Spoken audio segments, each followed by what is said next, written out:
Sir, ಪಶ್ಚಿಮ ಬಂಗಾಳ ಚುನಾವಣೆ, ಅಸ್ಸಾಂ ಚುನಾವಣೆ ಬಗ್ಗೆ ಏನ್ ಹೇಳ್ತೀರಾ ಸರ್? ಫಲಿತಾಂಶ ಬಂದಿದೆ. ಇವತ್ತಿಂದ ನಾನು ಇಲ್ಲಿ ಒಂದು ಮೋದಿಯವರ ಕಾರ್ಯಕ್ರಮ ಏನಿದೆ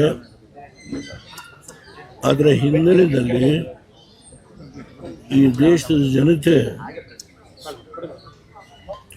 ಖಂಡಿತ ಹೇಳ್ತೀನಿ, ಮೋದಿಗೆ ಅವ್ರಿಗೆ ಕೊಡ್ಬೇಕು. ಮೋದಿಯವರಿಗೆ ಸರಿಸಮಾನವಾದ ನಾಯಕರು ಈಗ ಯಾರೂ ಇಲ್ಲ. ಇಡೀ ಹಿಂದೂಸ್ತಾನದಲ್ಲಿ ಮೋದಿಗೆ ಸರಿಸಮಾನವಾದ ನಾಯಕರು ಎಲ್ಲ. ನಾನು ಯಾರ ಬಗ್ಗೆ ಲಘುವಾಗಿ ಮಾತಾಡೋದಿಲ್ಲ, ನನ್ನ ಅನುಭವದಿಂದ ಮಾತಾಡ್ತೀನಿ. ಮೋದಿಯವರಿಗೆ ಸರಿಸಮಾನವಾದಂಥ ನಾಯಕರು ಯಾರು?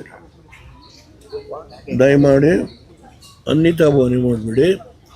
ನಾನು ಹಾಸನಕ್ಕೆ ಹೋಗ್ತಾ ಇದ್ದೀನಿ, ನಾಳೆ ಹಾಸನದಲ್ಲೂ ಪ್ರೆಸ್ ಮೀಟ್ ಮಾಡ್ತೀನಿ, ಅಲ್ಲಿ ಕೆಲವು ವಿಷಯ ಮಾತನಾಡ್ತೀನಿ. ಪದಾರ್ಥಗಳು ಅದ್ರ ಬಗ್ಗೆ ಹೋರಾಟ ಮಾಡೋದ್ರ ಬಗ್ಗೆ ಶಕ್ತಿ ಮೀರಿ ಪ್ರಯತ್ನ ಮಾಡ್ತೀನಿ. ಎಲ್ಲಿ ಸರ್, ನಿನ್ನೆ ತೆಲಂಗಾಣದಲ್ಲಿ ಪ್ರಧಾನಿ ಮೋದಿ ಅವರು ಗಂಭೀರ ವಿಷಯವನ್ನು ಪ್ರಸ್ತಾಪ ಮಾಡಿದ್ದಾರೆ ಸರ್. ಚಿನ್ನವನ್ನು ಖರೀದಿ ಮಾಡಬೇಡಿ ಅಂತ ಜನತೆ ಕರೆ ಕೊಟ್ಟಿದ್ದಾರೆ. ಜೊತೆಗೆ ಬೇರೆ ಬೇರೆ ರೀತಿಯ ವಿಚಾರಗಳನ್ನು, ಪಾಶ್ಚಿಮಾತ್ಯ ದೇಶದಲ್ಲಿ ನಡೆತಿರ್ತಕ್ಕಂಥ ಯುದ್ಧವನ್ನು ಕೂಡ ಪ್ರಸ್ತಾಪ ಮಾಡಿದ್ದಾರೆ. ನಿನ್ನೆ ತೆಲಂಗಾಣದಲ್ಲಿ ಕೆಲವು ಸಲಹೆ ಕೊಟ್ಟಿದ್ದಾರೆ. ಈಗೇನು ಇರಾನು, ಅಮೇರಿಕ, ಇಸ್ರೇಲು ಇದರ ಮಧ್ಯೆ ದೊಡ್ಡ ಸುಮಾರು 40 ದಿನದ ಕದನ ಆಯಿತು. ಅದರ ದುಷ್ಪರಿಣಾಮ ಏನಾಗಿದೆ,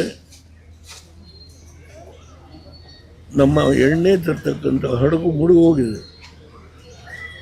ಈ ಹಿನ್ನೆಲೆಯಲ್ಲಿ ಮೋದಿಯವರು ಸ್ವಲ್ಪ ಬಳಕೆ ಮಾಡುವಾಗ ನಿಧಾನವಾಗಿ ಎಚ್ಚರಿಕೆಯಿಂದ ಮಾಡಿ ಅಂತ ಹೇಳಿದ್ದಾರೆ.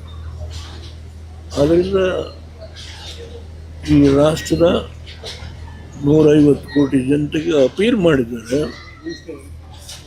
ಅದು ಬೇರೆ ಕಾರಣದಿಂದ ಅಲ್ಲ, ಅಂತಾರಾಷ್ಟ್ರೀಯ ಮಟ್ಟದಲ್ಲಿ ನಡೆದಿರ್ತಕ್ಕಂಥ ಈ ಸಂಘರ್ಷದಿಂದ ಆಗಿರೋ ಒಂದು ಕೆಟ್ಟ ದುಷ್ಪರಿಣಾಮ. ಅದನ್ನು ನಾವು ಸ್ವಾಗತಿಸಬೇಕು. ಇಷ್ಟನ್ನು ನಾನು ಈ ಸಂದರ್ಭದಲ್ಲಿ ಹೇಳಿ. ಸರ್, ಬಿಡದಿಯಲ್ಲಿ ರೈತರು ಪ್ರತಿಭಟನೆ ಮಾಡ್ತಿದ್ದಾರೆ ಸರ್, ರಸ್ತೆ ತಡೆದು ಟೌನ್ಶಿಪ್ ವಿಚಾರವಾಗಿ. ಬಿಡದಿಯಲ್ಲಿ ರೈತರು ಪ್ರತಿಭಟನೆ ಮಾಡ್ತಿದ್ದಾರೆ ಟೌನ್ಶಿಪ್ ವಿಚಾರ. ಅದು ಆ ಪ್ರತಿಭಟನೆಗೆ ನಂದು ಬೆಂಬಲ ಇದೆ. ಅಲ್ಲೇನು ನಡೀತಾ ಇದೆ, ನಾನು ಹಿಂದೊಂದು ಸಾರಿ ಹೋಗಿದ್ದೆ, ನಂದು ಸಂಪೂರ್ಣವಾಗಿ ಅದಕ್ಕೆ ಬೆಂಬಲ ಇದೆ. ಇವತ್ತು ಅವ್ರು ಏನು ಮಾಡಿದ್ದಾರೋ ಮುಂದೆ ಒಂದು ಸರ್ಕಾರ ಅದನ್ನು ಮಾರ್ಪಾಡು ಮಾಡ್ತಕ್ಕಂಥ ಕಾಲ ಬರ್ಬೋದು. ನಾನು ಆ ಮಾತನ್ನು ಇವತ್ತು ಒಳ್ಳೆ ಖಂಡ ತುಂಡವಾಗಿ ಹೇಳ್ತೇನೆ. ಅದ್ರ ಬಗ್ಗೆ ಎರಡು ಅಭಿಪ್ರಾಯ ಇಲ್ಲ. ಕೊಡಿ ಹೇಳಿ ಮುಗಿಸ್ಬಿಡಿ. ನೋಡಿ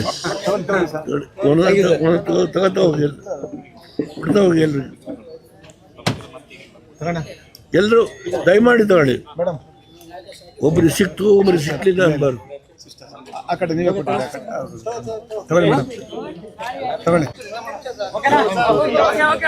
ಲೆಕ್ಕ ಎಲ್ಲರಿಗೂ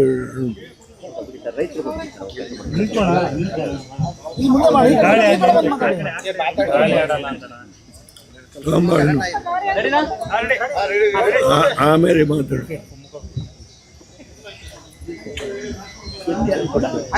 ನಿಮಗೆ ಏನೂ ಕೊಡೋದೇನೆ ಬಿಸಿಲಲ್ಲಿ ಕಾಯಿಸಿ ನಿಮ್ಮನ್ನು ಇಷ್ಟೆಲ್ಲ ನಿಮ್ಮ ಮನೆಗೆ ಹೋದಾಗ ನಿಮ್ಮ ಏನು ಸರಿ ಕೇಳ್ತಾರೆ. ಮಾಜಿ ಪ್ರಧಾನಮಂತ್ರಿ ಏನೂ ಕೊಡ್ಲಿಲ್ವ ಅಂತ ಕೇಳಿದ್ವಾ?